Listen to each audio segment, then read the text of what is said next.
मौला गीत के जब खबर मिलल है कि माहर के घरे में बिटिया पैदा भइल बा, जाय के काला धागा बनवा देलस गोड़े में, चेतावनी दे देलस। एहर माहर यादव बड़ा चिंता में बैठल हुन।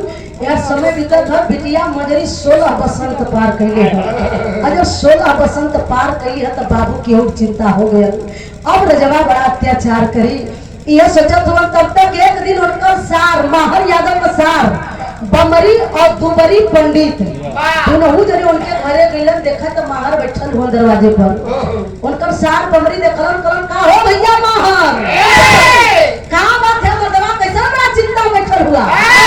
सारी परेशानी अपन बतौलन। जब ई बतिया उनकर सार बमरी और दुबरी पंडित जी सुनला, कहा भैया यही के चिंता है तो है, तो एगो काम करा, यहाँ से उत्तर दिशा में चल जा। उत्तर दिशा में